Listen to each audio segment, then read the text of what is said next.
முரசு செய்திகளை விரிவாக பார்ப்பதற்கு முன் தலைப்புச் செய்திகளை பார்க்கலாம்.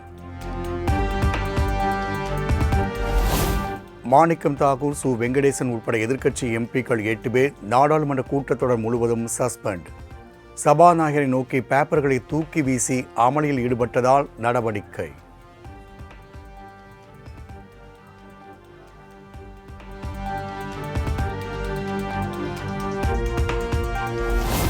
சீனா ஆக்கிரமிப்பு தொடர்பாக ராகுலின் கருத்தால் 2ஆம் நாளாக மக்களவையில் கடும் அமளி. காங்கிரஸ் உள்ளிட்ட எம்பிக்களின் கூச்சல் குழப்பத்தால் மக்களவை நாள் முழுவதும் ஒத்திவைப்பு.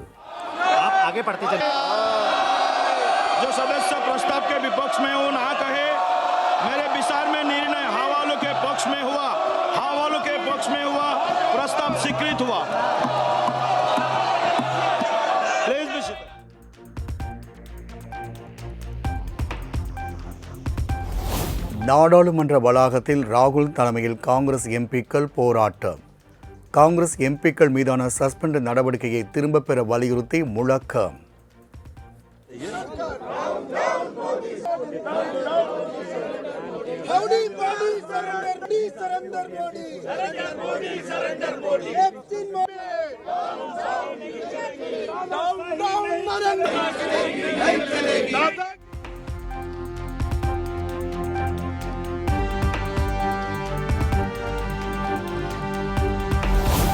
இந்தியா அமெரிக்க வர்த்தக ஒப்பந்தம் ஒரு பெரிய முடிவு. டெல்லியில் நடந்த தேசிய ஜனநாயக கூட்டணி எம்பிக்கள் கூட்டத்தில் பிரதமர் மோடி பெருமிதம்.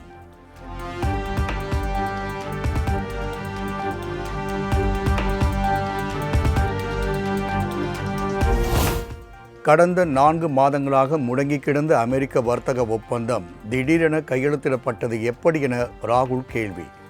பிரதமர் மோடியை யார் சமரசம் செய்தார்கள் என்பதை இந்திய மக்கள் சிந்திக்க வேண்டும் எனவும் பேட்டி.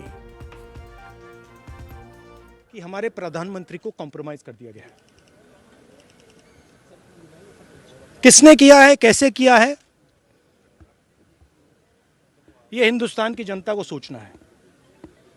मगर इतिहास में पहली बार हिस्ट्री में एलओपी को प्रेसिडेंशियल एड्रेस में नहीं बोलने दिया है.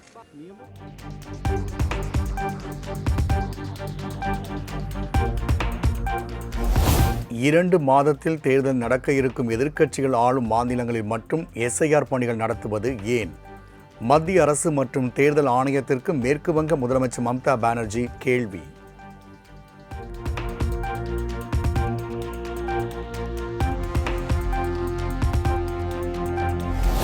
தனிநபர் விவரங்களை பாதுகாக்கும் விதிமுறைகளை முறையாக பின்பற்றாவிட்டால் இந்தியாவை விட்டு வெளியேறுங்கள். வாட்ஸ்அப் நிறுவனத்திடம் உச்சநீதிமன்ற தலைமை நீதிபதி காட்டம்.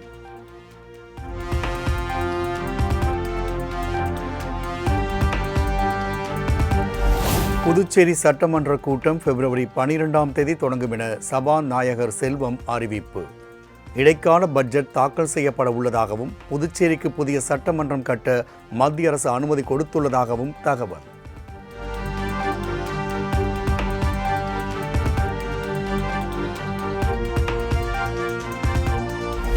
திமுக கூட்டணியில் 36 தொகுதிகள் 3 அமைச்சர்கள் வேண்டுமென முரண்டு பிடிக்கும் காங்கிரஸ். 30 தொகுதிகள் வரை கொடுக்க திமுக முன்வந்துள்ளதாக தகவல்.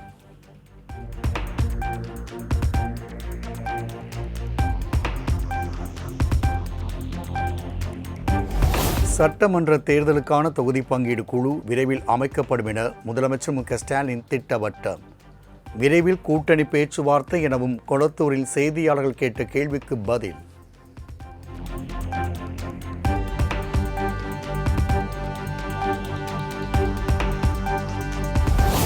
மத்திய பட்ஜெட் மிகப்பெரிய ஏமாற்றம், எதிர்பார்த்த ஒன்றும் இல்லை. வரும் தேர்தலில் தமிழக மக்கள் பாடம் புகட்டுவார்கள் என முதலமைச்சர் மு.க.ஸ்டாலின் பேட்டி.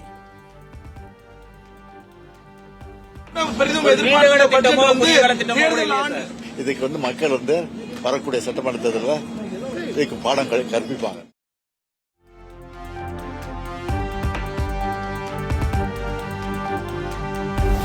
அரசியலில் நான் யாரையும் எதிரியாக பார்க்கவில்லை. புதிய எதிரிகளை எப்படி பார்க்கிறீர்கள் என்ற செய்தியாளர்கள் கேள்விக்கு முதலமைச்சர் பதில்.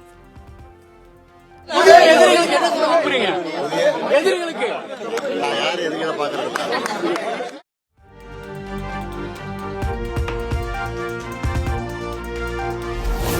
2026 சட்டமன்ற தேர்தலை முன்னிட்டு ஜெயலலிதாவின் தோழி சசிகலா புதிய கட்சி தொடங்க உள்ளதாக தகவல். 2026 தேர்தலில் தமது ஆதரவாளர்களை நிச்சயமாக களமிறக்கப்படுவார்கள் என திட்டவட்டம்.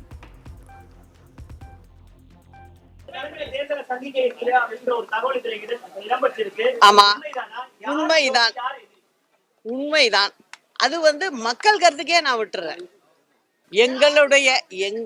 என்னுடைய புரட்சி தலைவர் மற்றும் புரட்சி தலைவி அம்மாவின் தொண்டர்கள் களத்தில் இருப்பார்கள் அப்படிங்கிறத நான் சொல்லிக்கிறேன். எப்படி என்னங்கிறத நீங்க விரைவில் தெரிஞ்சுக்க.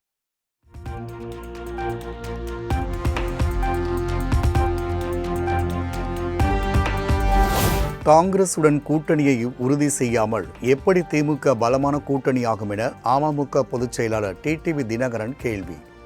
கூட்டணி பேச்சுவார்த்தை குழு அமைத்து 2 மாதமாகியும் காங்கிரஸ் இன்னும் அதனை உறுதி செய்யவில்லை எனவும் விமர்சனம். இன்னும் திமுக கூட்டணி பலமான கூட்டணிக்கிறீங்க, கொள்கை கூட்டணிக்கிறீங்க. காங்கிரஸ் கட்சி தேர்தல் பேச்சுவார்த்தைக்கு குழு அமைத்த 2 மாதம் ஆகுது. இன்னும் அவர்கள் தொடங்கவே இல்லை. இன்னும் அவர்கள் கூட்டணியில் அவர்கள் எத்தனை சீட்டுகள் அவர்களுக்கு ஒதுக்கப்பட்டு அது என்ன சுமூகமாக போகுமா என்பதே தெரியாத அளவிற்கு நாம் கேள்விப்படுகின்ற செய்திகள் நெறியாளர்களுக்கு சொல்கிறேன்.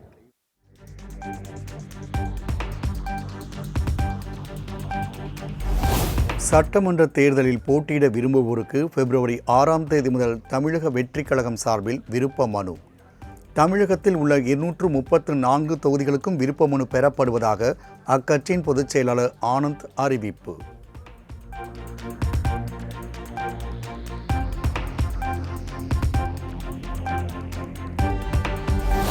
விஜய் வாங்கும் சம்பளத்தில் கருப்பு பணம் அதிகம், வெள்ளை குறைவு என அதிமுக முன்னாள் அமைச்சர் ஜெயக்குமார் விமர்சனம். ஊழல் குற்றச்சாட்டை முன்வைக்கும் விஜய் முதலில் எவ்வளவு வருமான வரி செலுத்துகிறார் என தெளிவுபடுத்த வேண்டும் எனவும் சாடல். இப்படியெல்லாம் வாங்கி அது சமூகத்துக்கு கேடு இல்லையா? இது உண்மையிலே ஒரு கை சுத்தம், ஊழலுக்கு அப்பாற்பட்டு. அது மட்டும் இல்லாமல் வாங்குகிற சம்பளத்தை நான் வெளிப்படையாக இவ்வளோ தான் வாங்கினேன், நான் டேக்ஸ் கட்டியிருக்கேன்னு சொல்ல முடியுமா? சொல்ல முடியாது விஜயால்.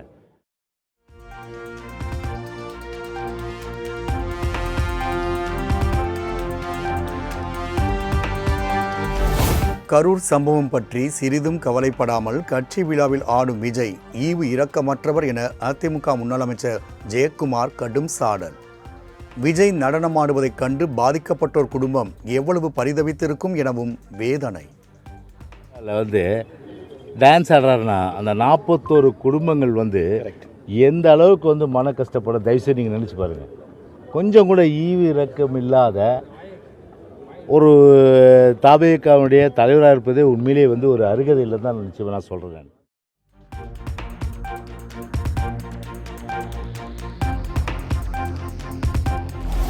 தாபேகா தலைவர் விஜயின் கட்சிக்கு என்ஜின் இருக்கிறதா? என்ஜினை ஓட்ட யார் இருக்கிறார்? டப்பா என்ஜின், ஓட்ட என்ஜின் என மத்திய அரசை விமர்சித்த விஜய்க்கு அண்ணாமலை பதிலடி. எங்ககிட்ட இன்ஜின் இருக்கு, டபுள் இன்ஜின் இருக்கு. விஜய் அவங்க இன்ஜினையே நம்ம பார்க்கலையே. அது இன்ஜின் இருக்கா, இல்ல கார்பரேட்டர் இருக்கா, அந்த இன்ஜினை ஸ்டார்ட் பண்றக்கு ஆள் இருக்கா, அந்த இன்ஜின் ஒரு சேசியில மாட்டுவாங்களா?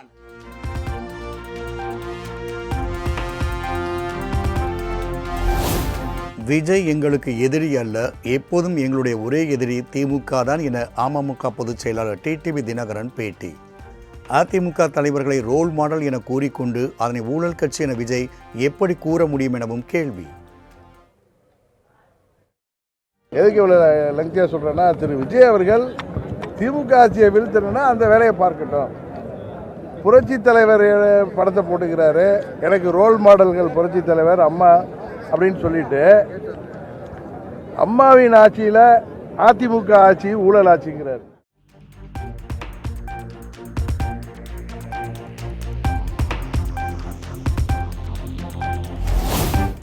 ரூபாய் டிக்கெட்டை 2000 ரூபாய்க்கு விற்கும் விஜய் யோக்கியரா? அதிமுகவை ஊழல் சக்தி என விமர்சித்த விஜய்க்கு முன்னாள் அமைச்சர் ராஜேந்திர பாலாஜி பதிலடி. திரைப்பட 200 ரூபா டிக்கெட்டை 2000 ரூபாய்க்கு விற்பவர்கள் எல்லாம் யோக்கியர்களை போல அதிமுக நாங்கள் என்ன தப்பானவர்களா? புரட்சித் தலைவர் எம்ஜிஆர் நடிகராக இருந்தார், அரசியலில் நடிக்கவில்லை, அரசாங்கத்தில் நடிக்கவில்லை. இன்றைக்கு வரக்கூடியவர்கள் நடிகராக இருக்கிறார்கள், அரசியலில் நடிக்கிறார்கள். அரசியலில் நடித்தால் நிச்சயமாக மக்கள் ஏற்றுக்கொள்ளப்படார்கள். நியாயமாக, நேர்மையாக, உண்மையாக நடந்தால்தான், அரசியலில் நடந்தால்தான் மக்கள் ஏற்றுக்கொள்வார்கள்.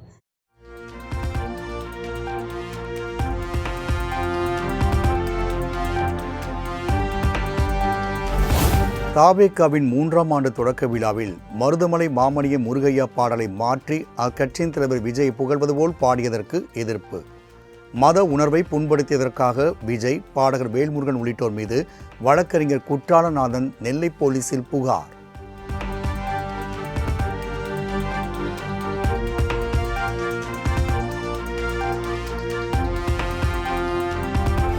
ஆறு தொகுதிகளுக்கான பாஜக தேர்தல் பொறுப்பில் இருந்து விலகுவதாக கட்சியின் முன்னாள் மாநில தலைவர் அண்ணாமலை பேட்டி. தந்தைக்கு உடல்நிலை சரியில்லாத காரணத்தினால் இந்த முடிவை எடுத்துள்ளதாக தகவல்.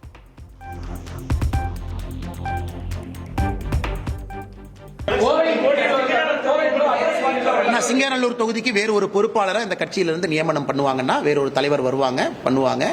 தமிழ்நாட்டினுடைய 6 இதுக்கும் பண்ணுவாங்க. காரணம் தந்தையாருடைய உடல்நிலை காரணமாக. அதனால் தேர்தலில் அடுத்து என்ன பண்ணுவீங்க, எங்க நிற்பீங்க, இதை பண்ணுவீங்களா, அதை பண்ணுவீங்களா, டெல்லி போவீங்களா, இதை பண்ணுவீங்களா, எதுவுமே எனக்கு தெரியாது. கட்சி என்ன சொல்லுதோ அந்த நேரத்தில் உங்கள்கிட்ட நான் பேசுறேன்.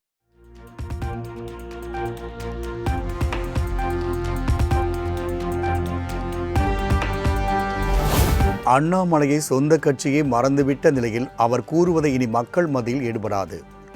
அறநிலைத்துறை அமைச்சர் சேகர்பாபு கருத்து.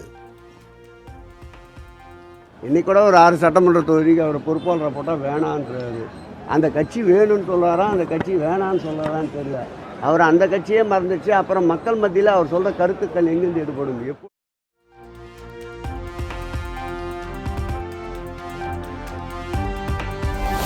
பாஜக தொகுதி பொறுப்பாளர் பதவி விலகல் தொடர்பாக அண்ணாமலை உரிய விளக்கமளித்து உள்ளார். சிலர் திட்டமிட்டு பொய்யை பரப்புகிறார்கள் என நயினார் நாகேந்திரன் காட்டு. மதிப்புக்குரிய அண்ணாமலை அவர்களே, அவங்களுடைய தந்தையார் உடல்நலக்குறைவு, ஆஸ்பத்திரியில் இருக்கிறாங்க, ரொம்ப மோசமான நிலைமை இருக்கிறாங்க. இன்னைக்கு கூட பேட்டி கொடுத்துருக்காங்க. ஏன் இப்படி போடுறாங்கன்னு எனக்கு புரியல. எனக்கு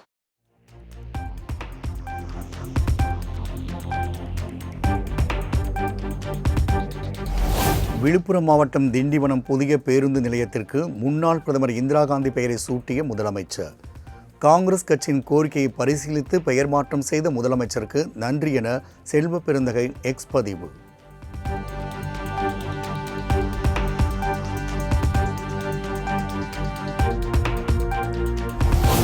சென்னை விமான நிலையத்தில் செய்தியாளர்களை சந்தித்த ஓ பன்னீர்செல்வம் அரசியல் குறித்த பேச்சுக்கு நழுவல். கேள்வி எழுப்பிய செய்தியாளர்களை நோக்கி நான் இன்னைக்கு மௌன விரோதம் என கூறியதால் கலகலப்பு. சார் ரொம்ப நேரமா வெயிட் பண்ணிருக்கீங்க.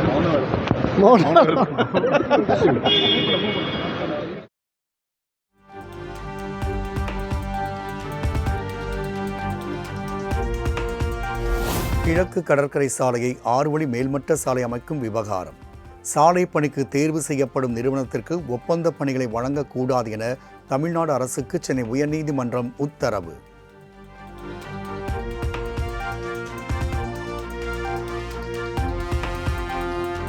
அதிமுக முன்னாள் அமைச்சர் எஸ்பி வேலுமணிக்கு எதிரான டெண்டர் முறைகேடு வழக்கில் சென்னை உயர்நீதிமன்றம் விசாரணை. 2 IAS அதிகாரிகளுக்கு எதிராக வழக்கு தொடர மத்திய அரசு ஒப்புதல் அளித்த பின்னர் அடுத்த கட்ட நடவடிக்கை என தமிழ்நாடு அரசு தகவல்.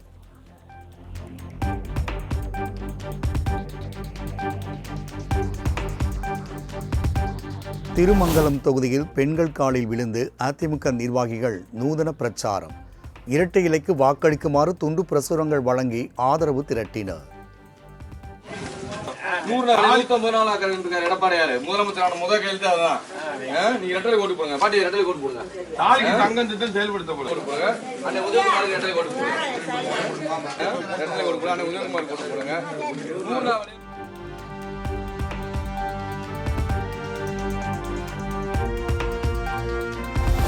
பொள்ளாச்சியில் கையில் வேல் ஏந்தி 1000க்கும் மேற்பட்ட பெண்கள் ஊர்வலம். விவசாயம் செழிக்கவும் தொழில் வளரவும் வேண்டி முருகனிடம் மனமுருகி வழிபாடு.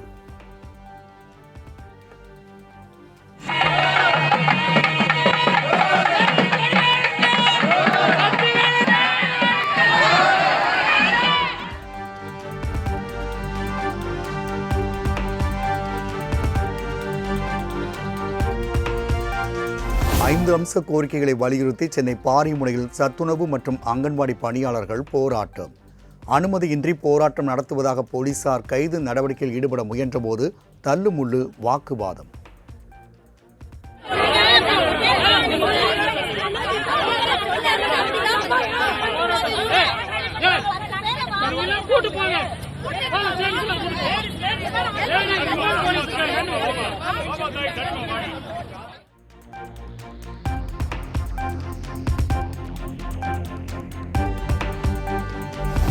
புதுச்சேரியில் பணி நிரந்தரம் செய்யக்கோரி சட்டப்பேரவை முற்றுகையிட வந்த ஒப்பந்த ஆசிரியர்கள் தடுப்புகள் வைத்து தடுத்து நிறுத்தியதால் போலீசாருக்கும் ஆசிரியர்களுக்கும் இடையே தள்ளுமுள்ளு.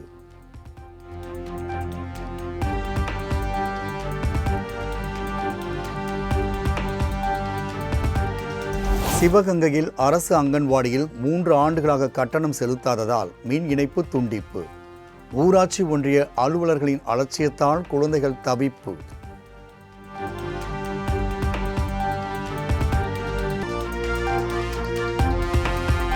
கோவை மாவட்டம் சூலூரில் நடைபெற்ற தென்னிந்திய அளவிலான குங்ஃபு போட்டி. கேரளா, தமிழ்நாடு, கர்நாடகா, ஆந்திரா உள்ளிட்ட மாநிலங்களில் இருந்து 1000க்கும் மேற்பட்டோர் ஆர்வமுடன் பங்கேற்பு.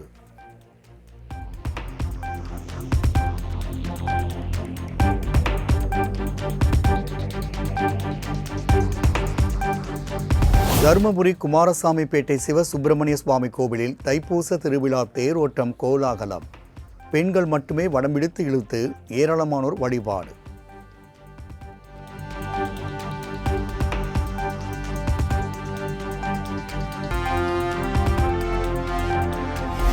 சென்னையில் சாலையில் கிடந்த 45 சவரன் தங்க நகையை மீட்டு அதன் உரிமையாளரிடம் நேர்மையாக ஒப்படைத்த தூய்மை பணியாளர் பத்மா.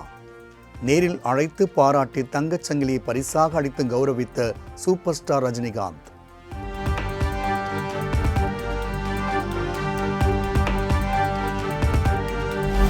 ₹10 கோடி டெபாசிட் செய்ய நடிகர் விஷாலுக்கு மேலும் கால அவகாசம் வழங்கலாமா? லைகா நிறுவனம் பதிலளிக்க சென்னை உயர்நீதிமன்றம் உத்தரவு.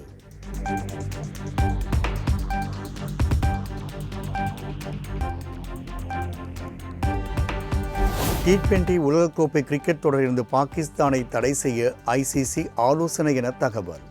வரும் 15ஆம் தேதி இந்தியாவுடன் மோதும் போட்டியை பாகிஸ்தான் புறக்கணித்ததால் கடும் கண்டனத்தை பதிவு செய்து ICC உத்தரவு.